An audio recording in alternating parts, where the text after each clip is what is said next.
আসসালামু আলাইকুম রহমতুল্লাহি ওয়া সম্মানিত সুপ্রিয় দিনী ভাই বোনেরা, আজকে আপনারা যে যেখান থেকে আমাদের ভিডিও দেখছেন, দেশ এবং দেশের বাহির থেকে সবাইকে আন্তরিক শুভেচ্ছা ও অভিনন্দন। সুপ্রিয় দিনী ভাই বোনেরা, আমরা আজকে জানবো যে সূরা ইখলাস 3 বার পড়লে কি হয়। আমরা সকলেই জানি না যে সূরাতুল ইখলাস 3 বার পড়লে কি হয়। সুপ্রিয় দিনী ভাই বোনেরা, অবশ্যই স্কিপ না করে শেষ পর্যন্ত দেখবেন, তাহলে সম্পূর্ণ ভিডিওগুলি দেখে বুঝতে পারবেন।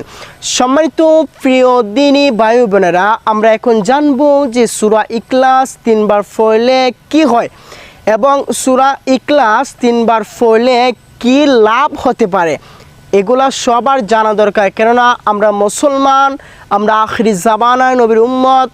আল্লাহ রাব্বুল আলামিন আমাদেরকে কত আমল দিয়েছেন, কত সুন্দর সুন্দর আমল দিয়েছেন আমাদেরকে, কিন্তু আমরা এই আমলগুলো জানি না, বিদায় আমরা করতে পারি না।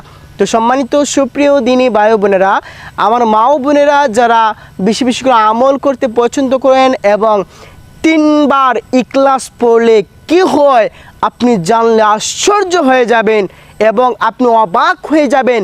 আল্লাহ রাব্বুল আলামিন আমাদেরকে যে এত সুন্দর আমল দিয়েছেন। তো চলুন আমরা কথা না বাড়িয়ে মূল ভিডিওতে চলে যাচ্ছি। আল্লাহ রাসূল সাল্লাল্লাহু আলাইহি সাল্লাম বলেছেন হাদিস শরীফের মধ্যে যে কোনো ব্যক্তি যদি কুরআন শরীফ পাঠ না করতে পারে, আল্লাহ রাব্বুল আলামিন কালামুল্লাহ শরীফ দিয়েছেন প্রত্যেক মুসলমানকে পড়ার জন্য, প্রত্যেকটা মানুষ, প্রত্যেকটা বান্দাবান্দি যেন আল্লাহর কালাম সহি শুদ্ধ করে যাতে পড়তে পারে।